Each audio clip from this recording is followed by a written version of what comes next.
Good Gab, sponsored by Skillskin, a nonprofit organization empowering individuals with disabilities through employment. Hey, good morning, everybody. Today we are lucky to have Phil Harrison, Executive Director of Ronald McDonald House of the Inland Northwest. Phil, thanks for joining us. Yeah, thanks for having me. Man, how's your morning going? It's going pretty good. The weather is gone from like, oh, it's really nice to now I had to pull out the peak coat. But it's all good.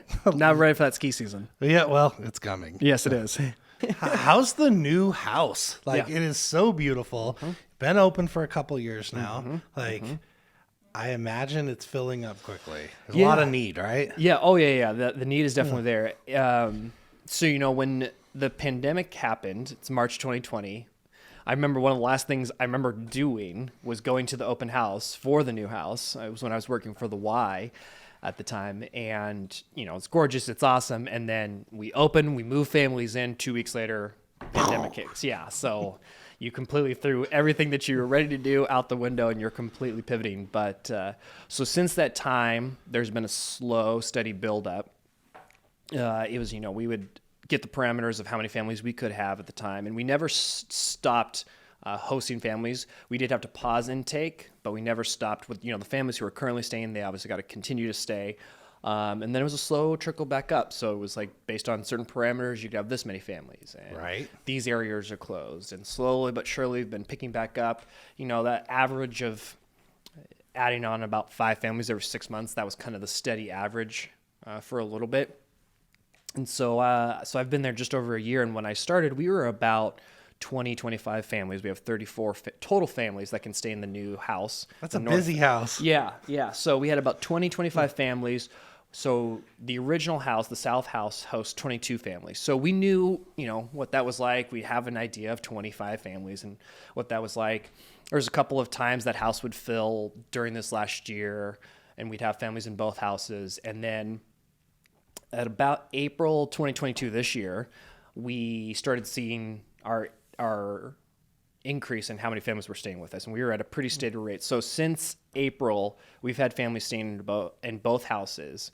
In July of this year, we had the most families stay with us ever in one night. We had 49 of the 56 total rooms occupied. So we were not full, but we were getting close. So we had 49 families staying with us. That's the most we'd ever have. That was the 4th of July. How do you staff for that? We had That's a plan. Double. Yeah, we had a plan. So all along this year, we anticipated that, hey, if things continue on the trend with where they're at with the pandemic, things opening back up, we did anticipate using both houses. What we didn't anticipate was how many so soon.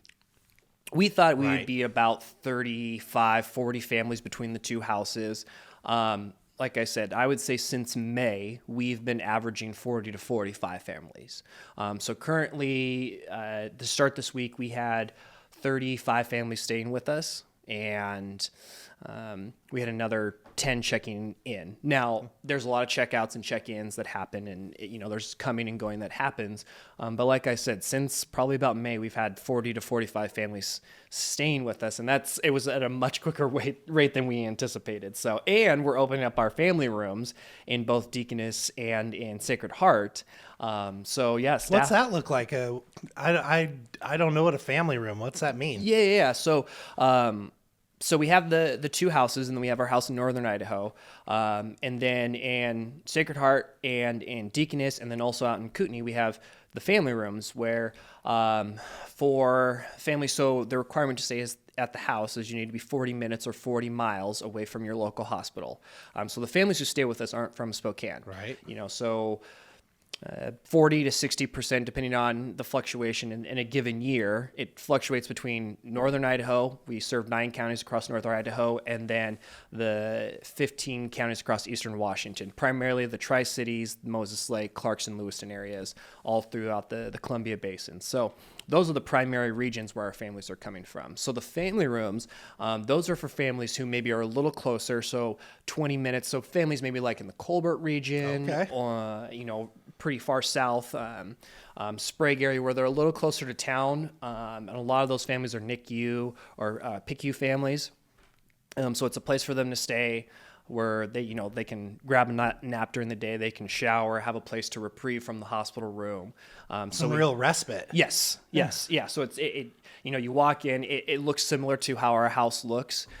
So it does feel like you're in a home and you're not in the hospital, which is what we always aim to achieve. So it's a respite area for those families. And so those are scheduled to open here at the end of the month, in both of Deaconess and Sacred Heart, and we're going to open those at half capacity. So there's 4 rooms in each, so we'll have 2 families staying in both of those, which we're pretty excited about. What a killer partnership. Yeah. Oh, yeah.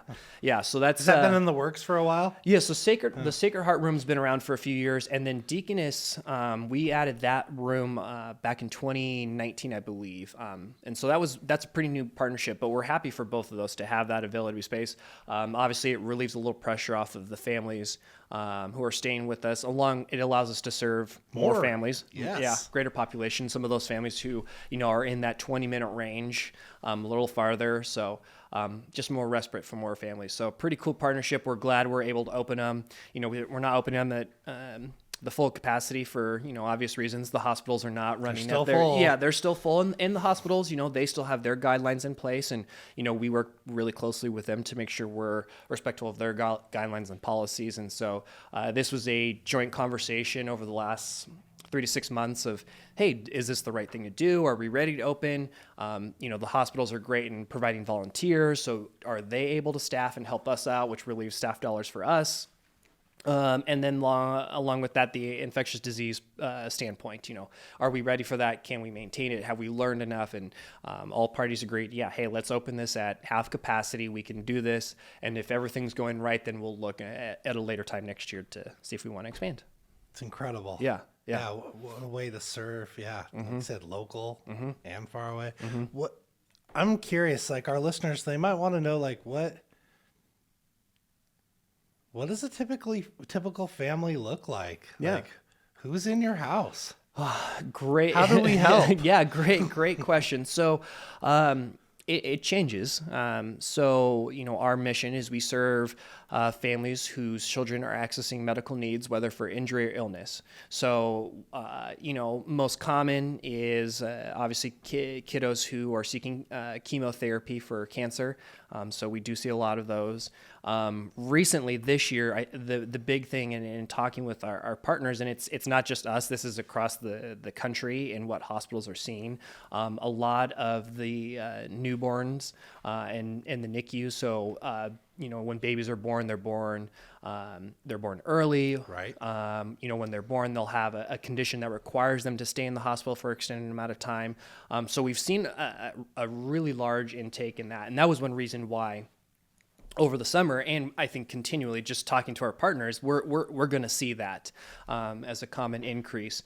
And then for injury, we've had kiddos who stayed with us who've been in a bad car wreck, who were in a skiing accident, you name it. So it's really any child who's accessing any sort of medical service. And then, we have one kiddo who has been staying with us for quite a while now. She's awaiting a transplant. So, it could be a number of different things. Injury or illness. Yeah. I spent a lot of time in the NICUs when I used to sell medical supplies, and I can't just imagine what the families are going through. I know, like, how I felt. Yeah. And I wasn't even the parent. Yeah. It's tough. In the dream scenario, we as the Ronald McDonald House wouldn't exist. Earlier when we were talking about serving more families than we ever had before. It's great to celebrate that. We built this great house. It's incredible what it does, what it serves for families. Very happy to be there. But it is weird to say, like, oh, hey, we serve more families. It's not necessarily a number you want to celebrate, but that when you're talking to a donor or you're talking to someone who wants to help, like, there is the need there, and you are that place that can be there for them. And so what these families are going through, I'm not a parent myself, so I can't even begin to imagine the stress, the worry that they are feeling. And so if we can provide any sort of relief to them, it is huge. And I think when you talk to those parents and you just feel their thankfulness to what we provide, just having the place to sleep, providing transportation to and from the hospital is huge. And you feel that, and you hear other families talk to each other, and one family's I like, bet that's powerful. it is. It really is. It really is. You'll have one family who says, "Oh, we don't have it that bad," and then the other family's like, "No, we don't have that bad." So there's this level of thankfulness that goes around, and then families taking care of each There's other. some healing in that moment, I imagine. And one thing that's been nice is we've been able to open up our community areas again.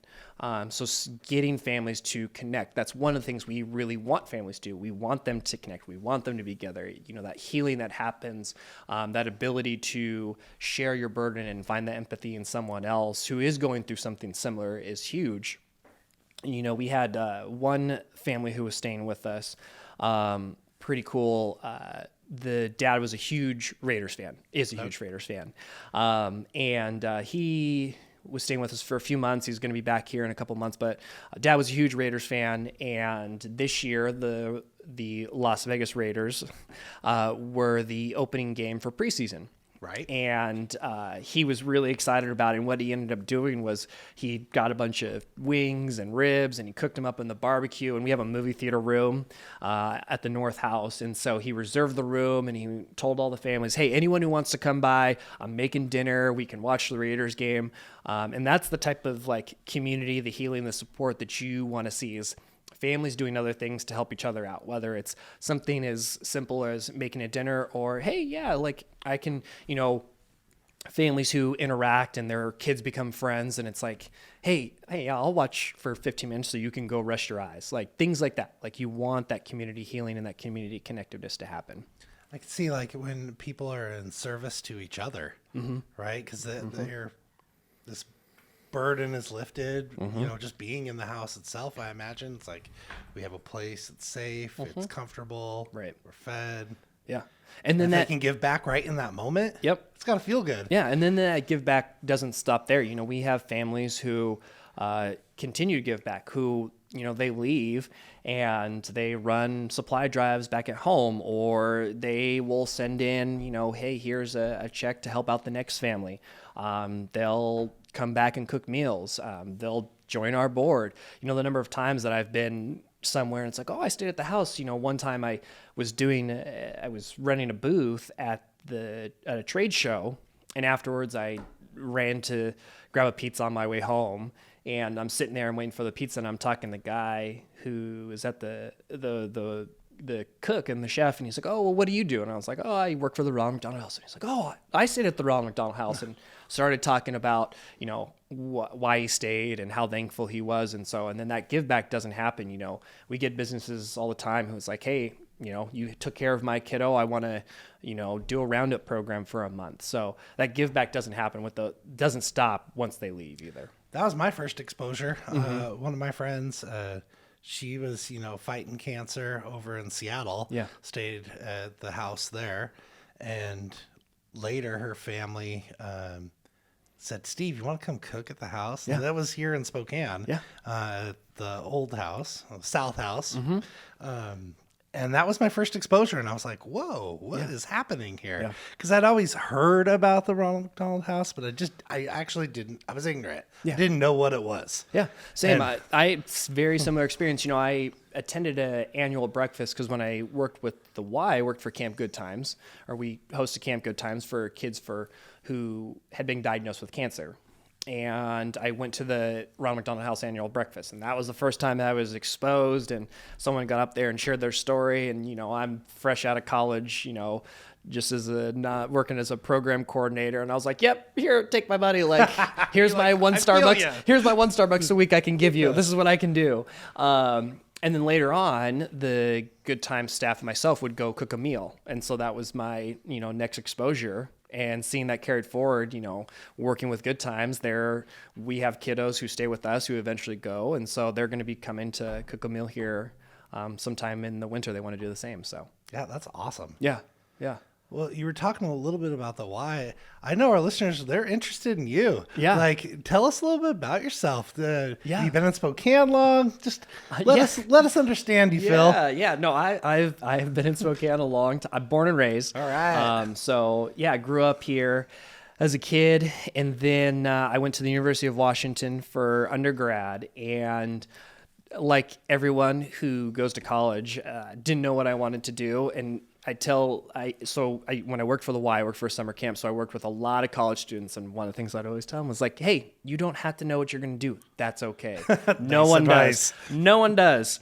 And so I didn't know what I wanted to do. And I was working at the summer camp as a summer camp counselor. I came back. That was, my first job out of college. I started working as a program person.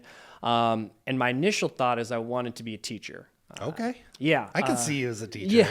I like working with people. Obviously, working for a summer camp, you work with kids. I work with teens. And so I like that idea of helping grow youth and helping them achieve their best self. So obviously that was very attractive. And English was a subject that came very natural to me. And I did feel that English and teaching allowed me to have a larger impact on kids in a way that could allow them to grow. Not to say that the other subjects wouldn't do that. That was just me personally. Can you expand on that a little bit more? Like what's in your mind on that? Why those things? Yeah. So one of my favorite teachers that I ever had, most of my teachers, not surprisingly, were English teachers, but my favorite teacher, every day we would have a writing prompt and come in and there'd be something written on the board. And so we'd come in and he was just like, all right, once the bell rings, you write for 5 minutes and there'll be a prompt on the board.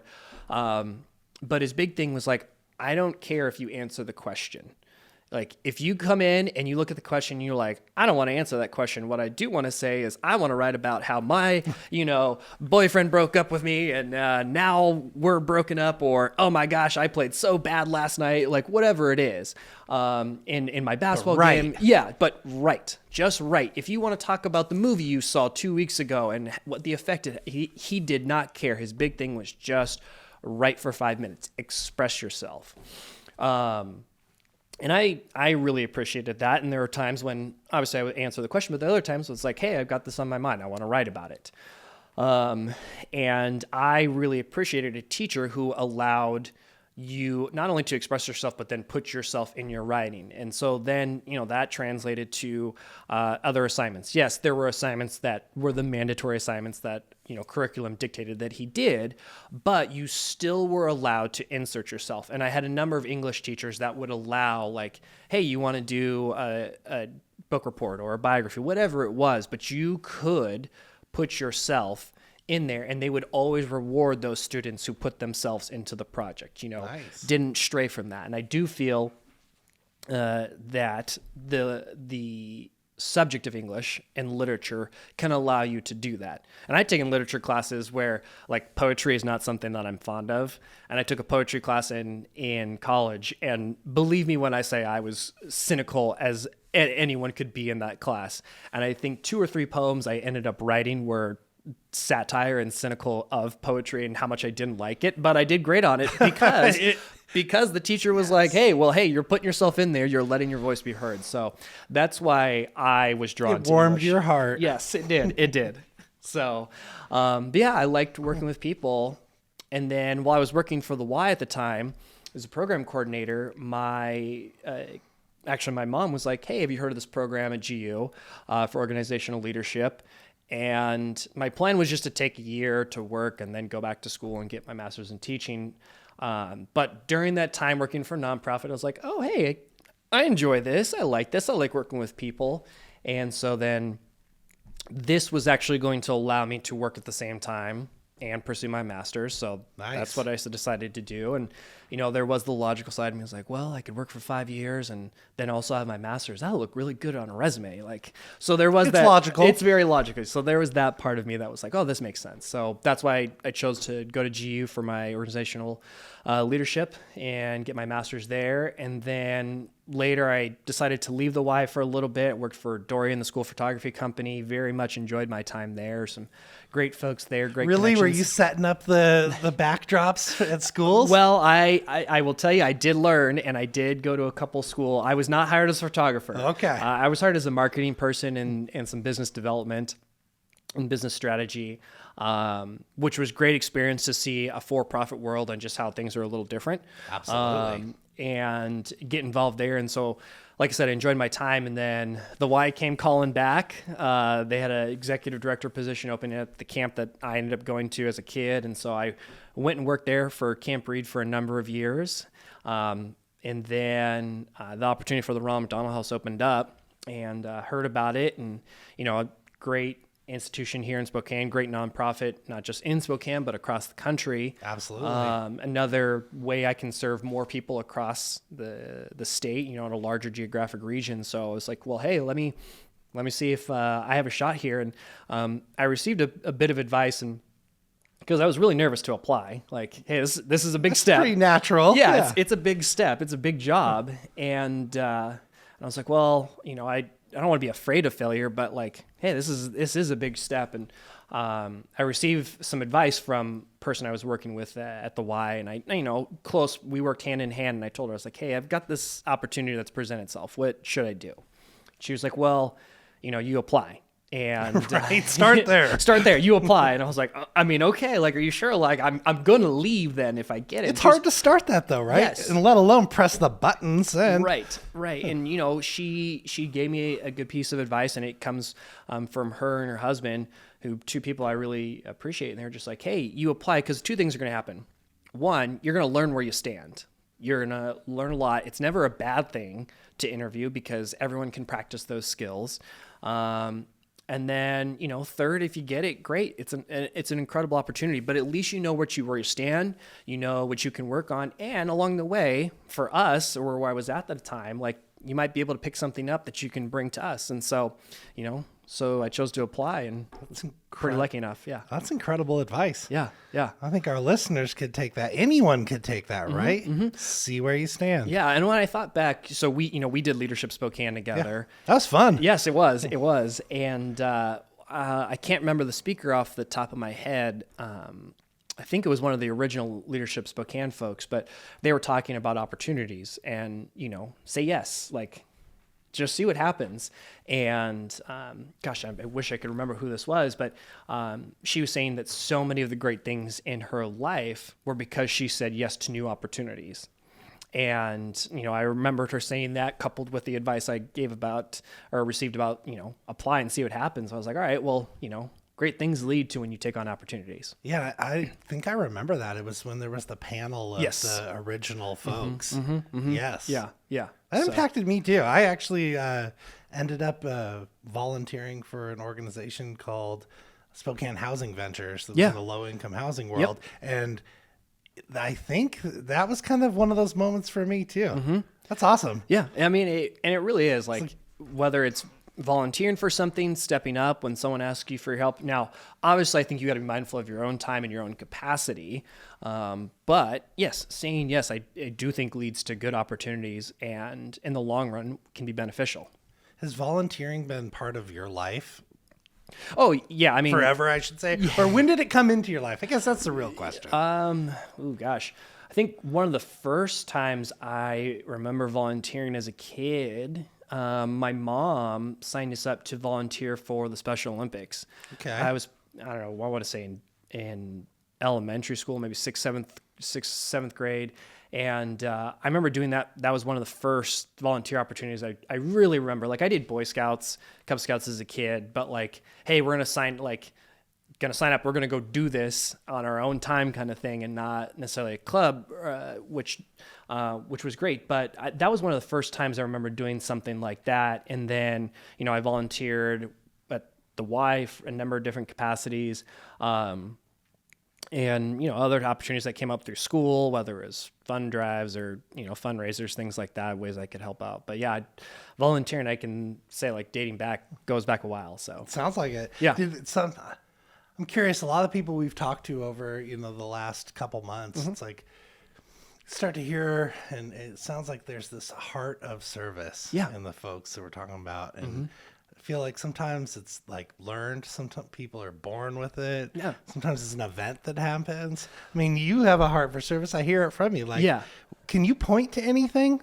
That's particular? Good. Anything in particular? I think my nature is a people pleaser. Like, I like to make people happy. I think that is inherent in my nature. So that as a base level of like, hey, I like to make people happy. I like to please people. So that starts with the volunteer piece and that heart of service. I think how it's grown from there is just maybe reflection, little understanding, education. So whether it was, when I did give back, just how I felt afterwards, like, oh, hey, this actually feels pretty good. I feel nice. I like to give gifts. I would rather give a gift sometimes than get a gift. So that natural feeling Can you of keep giving. a secret when it's a gift? Do you buy something and want to give it away right away? No, I can keep a secret. Oh, good for you. Yeah. Yeah. Because you know why? Is because I like, there have been times, don't get me wrong, where I like want to tell someone, but I do enjoy seeing that reaction. And so of what the gift is. I'm terrible. I'll buy a gift. I'm like, I want to give it away right immediately. No, I can keep a secret. So Last minute shopper. This guy.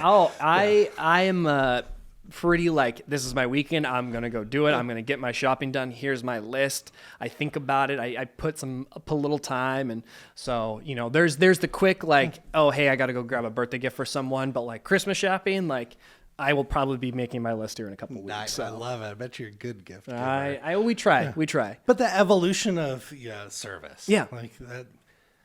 I find that interesting, just how people get there. Mm-hmm. Yeah. And then whether it was work and then through, my education, you get reinforced with some of your beliefs that, oh, hey, if I give my time to someone, then they're going to pay it back. Naturally I'd found like if I sacrifice a little, or if I'm really busy, but if I take the 5 minutes to go help this person, like I've earned their respect, the ability to ask for something in need, and just their trust. So when it's like, hey, when I need something of them, it's going to be returned. And then, progressing to as a leader, I try to constantly say, hey, what can I do to support you? What do you need? My job, we see like a lot of branches in org charts are, the pyramid. I try to think of the other way where it's, yes. So, I have my direct reports and it's like, okay, what can I do? Give them the tools they need to be successful. And then they can do the same for their teams. Be in service. Yes. Service. Yep. Yeah. Servant leadership. Yep. So, and that's been reinforced whether through education, leadership, Spokane, experience. The most successful folks that I know are the ones who say, hey, I notice that this isn't going well for you. What can I do differently? Is there something I'm missing? And at times, like you do have to say like, hey, you're just not following through. But for the most part, when you just take that extra second to say, hey, here's some things I've noticed. Here's some things that I think I might be able to help you with, or, hey, is there anything I'm missing? And then a lot of times too, that person will come back, well, hey, yes, I would really appreciate that. And I recognize that I should have been doing X, Y, and Z things. Well, yes. And accountability, I also think can be, in service to others too. When you hold people accountable, hold yourself accountable. Yep. Yeah, everyone knows where they stand. Yeah. And Yeah, we can, definitely. change the world. Yeah, definitely. So, well, I just appreciate, your thoughts around that. What's happening in the future of Ronald McDonald House? Any events? Like, how do people get involved? Yeah, so there's quite a few ways you can get involved. So strictly, we'll start from the volunteer standpoint. Sure. So the meals program, which is probably one of our most popular volunteer programs, that's has come back. And so you can cook a meal for a family or for the families. We have slots open every night since the start of the pandemic. October last month was the first time since the pandemic we had every meal covered for dinner. So that's one of the best ways. It helps cut down our costs for food and supplying food for the families. So there's that. You can cook dinners every night of the week. On the weekends is when breakfast and lunch opportunities would be available. As well, if you have any sort of trade skills, we do have a house that's 35 years old. And so there are updates that need to be happening. So if you have any sort of trade skill that you could offer us that, hey, I can come fix, a toilet, or, hey, I can paint, I can do some wiring, whatever it is. Like, we're always looking for volunteers for that, over the summer months. Lawn service, the lawn mowing, the just lawn maintenance, anything like that. All those junipers out front there. Yes, need the some gardens. love, yeah. During the start of the season, end of season, we get a lot of people who know, like, oh, you need help shutting down your lawn or bringing up your lawn. Yes, we do. So those are ways. Supply drives are huge. Cuts down on costs for us, and it goes directly to serving the family. So we have a wish list that's up always on our Amazon. We're going to be starting to put out content. How does someone access that Amazon? If you go to our website at rmhcinlandnw.org, you can find that supply wish list along with all the other volunteer opportunities. But then we also, here we're going to be announcing every Friday just what are the top needs. Hey, here are the 10 things we need. Like, hey, we need more sugar for coffee. Hey, we're down on K-Cups. Hey, we need canned food. So those supply drives are huge because that does cut down on the cost for us. And then for those folks who want to make sure that their gift is going directly to a family, that's a big way. You're like, here you go. Yep. Also for those business folks out there who are traveling, if you're in the hotel and there's the little travel shampoo or soap or whatever, if you grab that, throw in your bag and it's unused, we will take that. Because most of the families who stay with us, they have less than 24-hour notice. They're going to the doctor for a cough, and then next thing you know, they're on their way up to Spokane. The last thing they think about is putting that in their bag. Well, and then they also, it's that, and they don't know how long they're going to be there. So they might pack like, oh, hey, I'll pack a bag for the weekend, and then they're going to be there for a month. And so they need those supplies. So, if you're traveling and you just want to throw a couple of those shampoo things in your bag and then bring them back to us, we would gladly take those. I'm heading to Tampa for work on Sunday. There you go. I will grab those. Yes. So, I bring my own shampoo, so I always am like, I'm going to just throw some of these in my bag. So those things add up quickly. And like I said, I mentioned the supply drives. We still take the pop tabs.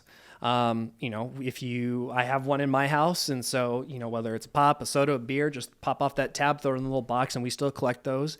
And we still see, profit from those. Really? What do you do with them? I always wondered. We turn them into recycling, and then we get a check back. So that those dollars add up. Our partner is McDonald's. And so when you go to McDonald's and they have the roundups or they have the little change drop, if you drop it in, those dollars come back to us. Does it stay local? Those local McDonald's, they come back to us. And so if you are at McDonald's and you see the thing, you pay with cash, please throw your change in there because that comes back to your local house. And that's all of McDonald's from basically anywhere east of the Cascades into northern Idaho. Oh, wow. So all of eastern Washington, North Idaho, those McDonald's, those dollars come back to us. So there's that. And then we're just in the midst of finalizing our budget, so we're going to have some events here that we will be announcing here. So they'll be on the lookout for those. We obviously will take volunteers for those events, cuts down on the staff costs. And then lastly, obviously, a donation. If you can make any sort of donation, we are in the midst of announcing our end of year giving plan. And so every dollar counts to going back to helping a family. It approximately costs about $225 a night for a family to stay. That covers their stay, their food, their transportation to and from the hospital, and all the other costs while they're there for a night. So I love hearing that. That seems very low for a whole family. It's like you have this dialed in. Yeah. So $225 for a night covers the cost for a family, and that adds up quickly. So we served last year in 2021, we served approximately 12,000 nights of lodging, which is about 700 families. Wow. So, every little bit helps. So there's that. We also have our Adopt a Room program. So for $5,000 for the year, you can sponsor a room, and any family that stays there, you're paying for their stay. And so that end of year campaign is going on right now. If you go onto our website, it's to give a cookie. As soon as you pop up, the bubble pops up. We have monthly contributions, and we will be recognizing those donors who give on a monthly basis, and we're going to have a whole subscription for them as well, and then as well as our large contributors. So every little bit helps. Well, you heard it right here. There's a lot of ways to help the Yes, house. there are. Yes, there are. I was at a GSI event this last week, and it was about marketing, communication. I heard a couple questions from some local nonprofits, and like, how do you get your message out? Like, you have some national backing to help kind of craft messaging and whatnot, but it still happens at the local level, right? Yeah. I'm curious, what's your guys' strategies? How are you successfully telling people? Yeah. That's something that we, going into this year, are going to take a huge look at and making sure we're being very focused in our efforts. So the first piece we did is going into next year, finishing out this year, is just like, let's have a central theme message. What are the 5 things we want to cover? So we started with that. So any message we put out, whether it's a piece of content for an event, whether it's an announcement for a new program, whether it's a end of year giving campaign, whether it's a social media post, it needs to accomplish one of these 5 things. So we started with that. Let's build out that. This is going to be the central focus for all of our branding. So that way we have a central message. So, we have a very recognizable logo. But then when we're making any sort of announcement, does it accomplish one of these 5 things so that we can connect our story? So that's the first thing that we worked on. And then Smart. It's not like it's planned. Yes. Yeah. We've put some thought into it. So one, like I said, just getting that, what is the message we're trying to get across? So that's the first thing. The second thing we are doing is just taking a look at the trends, what's going on, looking at what other houses are doing. So we're pretty fortunate, like you mentioned, we do have that global entity. So there are certain things we're saying, let's not recreate the wheel here. They've got great content. Once again, staying on message, staying on brand. Let's use the same content. So, people see something, they recognize it's us. So we looked at that, but then, we are looking at, so we send out a newsletter, and we've been doing digital and print, but then looking at, okay, who's getting the print, who's getting the digital, what are our returns on the print, what are our returns on the digital? So taking a look and saying, oh, hey, we know that these 200 people send us a check every time we send out the print newsletter. So let's make sure those 200 people. But then these people who we've sent, newsletters every year for the last 4 years haven't sent us one check, but we know that they respond to an email. Okay, let's make sure that they get the email and they don't get that. Yeah, because it's not a function of the want. Yeah. It's just how they're accessing the message. And then the next thing is we are going to make a real big push on our social media. We recognize that's just an avenue that we can be better at and have a great way to share our story. And so we're coming up with a full year-long plan of, okay, these are the amount of posts we want to make a day. Here's what one of them has to be. If we don't have one, we'll make sure to do something on the holiday. Every week we need to have a family story. So it's, once again, it goes back to that plan. Very laid out, very planned. We're staying on brand, we're staying on message, and then being a constant presence. Yes. That's the other piece that we really want to focus on, is that consistent message. And then the last piece is making sure we're sharing our information appropriately with our partners and donors.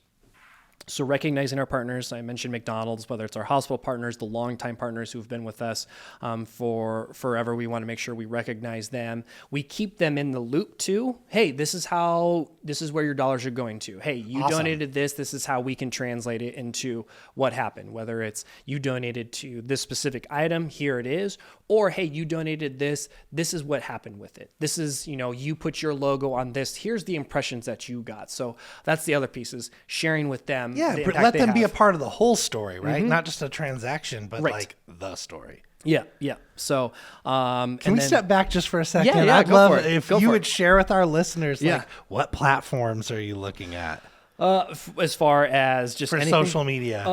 It's always like this magic little thing that Yeah. no one really knows. So Facebook and Instagram are going to be 2 big ones. LinkedIn, we're going to lean very heavy into this year. I see that as an untapped potential, just given that there's a lot of our partners on there. Right. And not so much, we will share family stories on there, but we see that as a way to recognize our partners. So, hey, other business. like it. Yeah. So that they can push out that influence, because, our McDonald's partner, or, Boughton, who built the house, they're not on there sharing their Facebook. Oh, hey, look what we built. Absolutely. If we're going to highlight Mountain as a partner, let's put it in a platform where they can share that with their respective partners too. So LinkedIn's one that we're gonna lean pretty heavily into, not to overdo it, but just be very tactful. Once again, planning out when we utilize that. We do have a YouTube channel that's more to house a lot of our videos. This go around of year-end giving, we're experimenting and seeing what the return is on and have been on the ads that show up before video. Okay. Yeah. And so we've been pretty tactful in how we structure the video, what happens when they skip or hit the skip button, what do we want to get across in that 5 seconds before they hit it when it doesn't.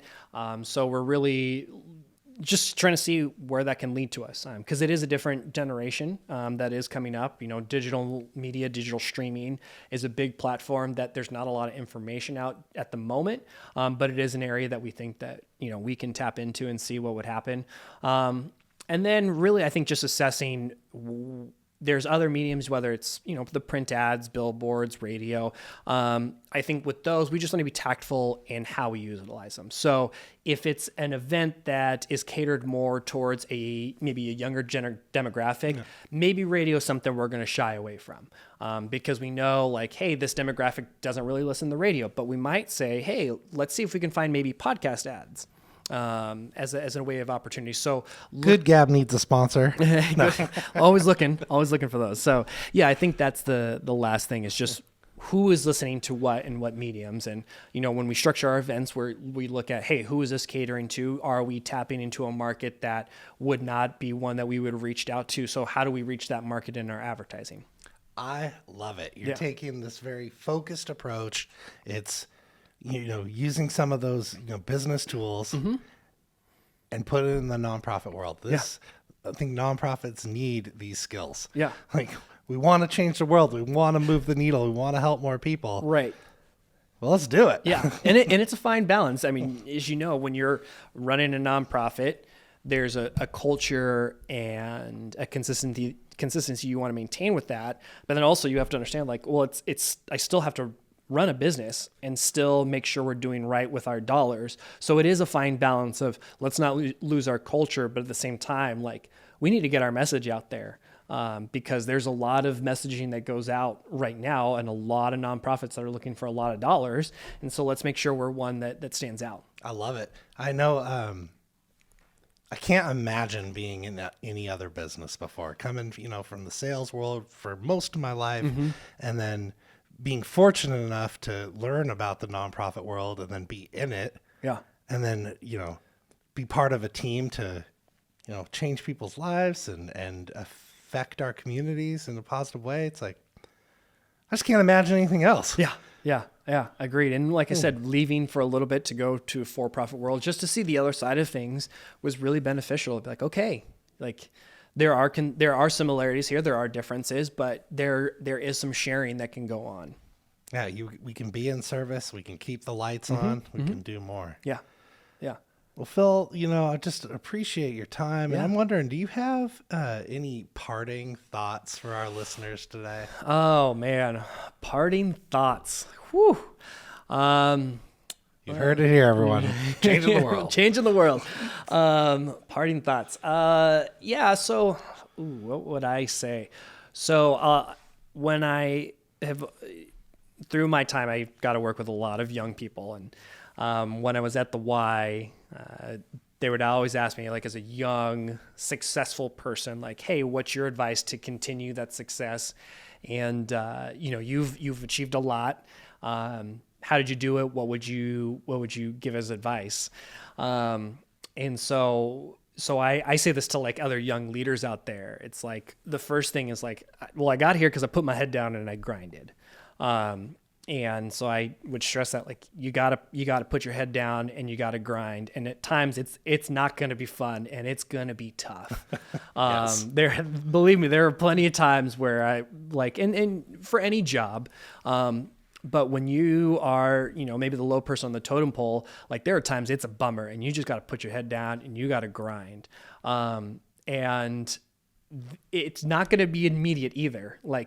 just because you did it for maybe a month or a year, like it's not going to happen tomorrow. Like I would say where I'm at now didn't happen over a month or a year. It was over an extended period of time. It was, 5-10 years of grinding. Yeah. Doing grad school at the same time. Like that adds up. So that's the first thing is just, be ready to put your head down and grind.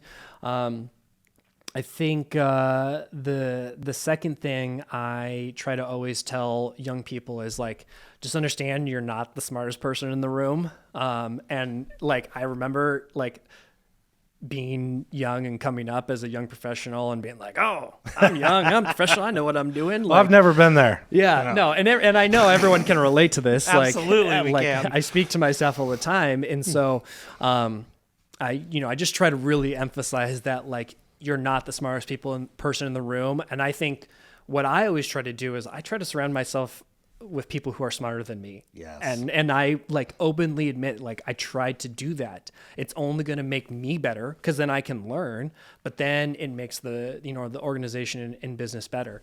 And then really try to learn from them and understand what I know, but then also as importantly, understand what I don't know. And so if I have a skill, a quality, and something I don't have as great understanding, I want to put someone who can fill that hole so A, I can learn from, but then B, can help in my deficiencies and recognize that that's okay. That's why I put that person there. Yes. To building a team. Yes. That's what building a team is. If and when I build it, I relate it back to sports, if I'm building a team, whether it's any sport, like if it's football, for example, and hey, if I've got the speedy wide receiver who can get down the field at any second, but I don't have someone who can't like make good route running, I want to try and get that because that person has a deficiency. Nothing to get this person because that person has skill. We all have our parts to play. And their strengths. Yep. Yeah. Wise words. Yeah. Do you have any jobs open right now at Ronald McDonald House? No, not at the moment. I can see why. You're building a heck of a team. I was going to say, we're trying. Join this team. Yeah. This is a good group. I can already see it. Yeah, no, not at the moment. I think we might be having one or two opening here in the next week or so, but not in the moment. But yeah, we're pretty pleased to have a full team back. So. I love what you all are building and just a heck of an organization, and happy to, see your perspective. And I know our listeners are extremely interested in what's going on. I've heard how to engage with your organization. And just, Phil, thanks for being here, man. Thanks for having me, and thanks for letting me share a little bit. So. Yeah, all definitely. right.